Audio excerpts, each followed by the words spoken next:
Selamat Jo, Pak, dari Meratus juga, teman-teman Meratus.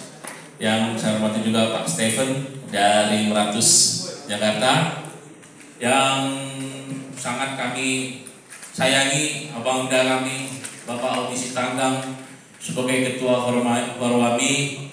Kemudian Bapak, Ibu semua, Abang, Kakak dari Forwami yang menjadi saudara kami sejak dari dulu.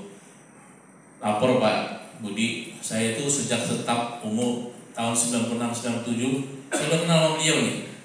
Bang Odi, udah kenal, Bang Felix, apa lagi pakai kopi, banyak saya. Itu sudah kenal sama Pak Andi, sudah kenal sama mana?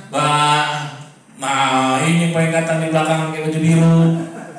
Itu Bayu, ya kan? Bang Arle, Bang Ahmad. Di sini dulu ada ya mungkin belum hadir kepada kita Bang Ridwan ya, dan kita juga banyak senior-senior kita yang sebenarnya ya memang sudah waktunya berpulang ya, seperti Pak Tobi. Kita ingin menyampaikan kepada Bapak Ibu semua capaian daripada TPK Koja. Tadi pertanyaannya ada berapa terminal kontainer yang melayani internasional? Ini jawabannya ada 5. Koja, DSCT, Terminal 3, MAL, dan MPCT One. Tahun lalu itu 2023 growth kita tuh nambah sedikit sekali sebenarnya di terminal ketika internasional hanya 0,15%. Jadi perekonomian kita ini yang belum begitu membaik untuk ekspor impor. Jadi growth-nya hanya sedikit. Nah, alhamdulillahnya itu Koja itu growth-nya naiknya 7,81%. Jadi tahun lalu throughput kami 896.132, tahun ini tercapai 966.100 gitu. JST juga mengalami kenaikan. Terminal 3 ada penurunan, MAL ada kenaikan. Penurunan paling besar ada di BCT One ya. Jadi kenaikan growth secara Tanjung Priok nggak besar. Nah, tapi ada beberapa terminal yang turun ya market share-nya. Ini market share ya Bapak Ibu semua, ini market share-nya. Jadi market share paling besar masih tetap dipegang oleh JCT 43,71%. Itu tandanya peti kemas ekspor dan impor 3,71% lewat JCT. Next. Ini kinerjanya kami ya, jadi di tahun 2022 itu Tius 896, boxnya 588.000.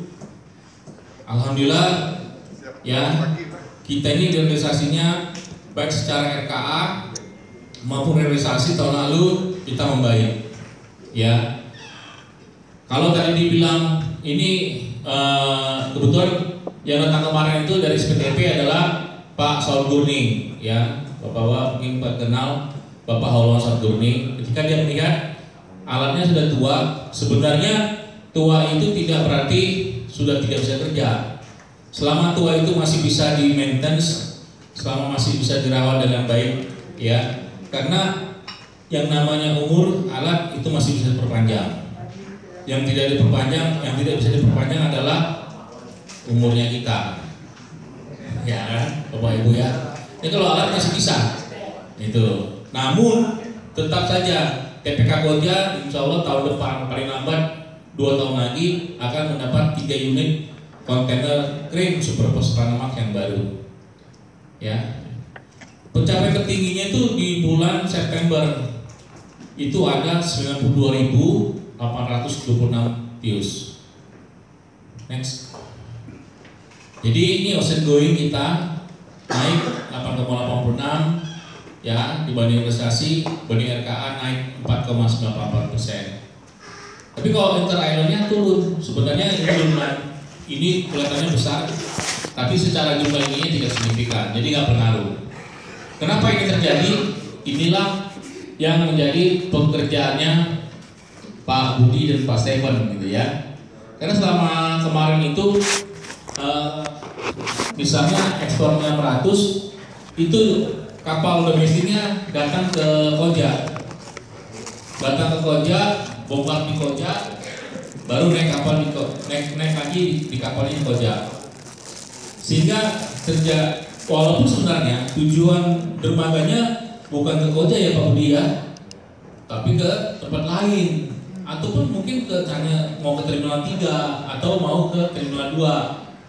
Tapi karena mau mengekspor muatannya ada di kapal 500, sandarlah di Koja.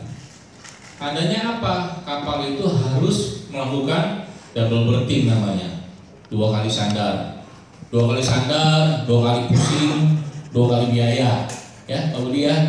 Nah sekarang ini itu sudah sangat berkurang, di mana muatan itu banyak dibongkar di domestik, lalu dari domestik ke internasional, ataupun sebagian besar lagi dibawa lewat darat. Dan kalau kapalnya sendiri bagaimana? Ya, dibanding tahun lalu kita ada kenaikan di atas dan juga di atas RKA. Next. Nah ini pendapatan bersih kami dibanding tahun lalu. Tahun lalu kita mendapatkan 1.548 miliar 351 juta.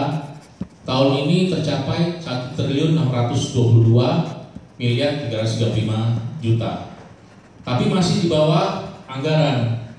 Anggaran isi 1.640 miliar 286 juta. Penyebabnya apa? Mohon nanti jawabannya unofficial di luar. Tidak di sini gitu ya. Beban usahanya, beban itu berarti biaya. Ya. Alhamdulillahnya itu memang ada kenaikan dibanding tahun lalu, tapi masih di bawah yang dianggarkan. Next. Ini EBITDA kita ini sejalan dengan pendapatan tadi, dibanding tahun lalu naik, tapi masih di bawah anggaran. Nah, EBITDA-nya sejalan dengan laba, ya, sejalan dengan laba bersihnya, bahwa dibanding tahun lalu kita ada kenaikan, tapi sedikit di bawah yang dianggarkan, ya. Nah ini sudah sedang dalam proses audit ya oleh KAP. Next, ya. Nah 2024 ditargetkan lebih lagi nih, pendapatan usahanya ditargetkan 1.659 miliar 812. Beban usahanya boleh naik dikit 1.112.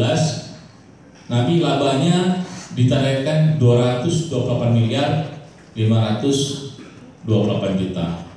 Labanya adalah laba bersih. Next. Target kinerja kapal yang dilayani 454 di tahun 2024. Dan throughputnya 949.050 TEUs. Next. Oke, itu pencapaian dan target yang sudah dicapai oleh TPK Koja dan target yang diberikan kepada kami oleh pemilik. Nah, LUP-nya sudah selesai di minggu lalu.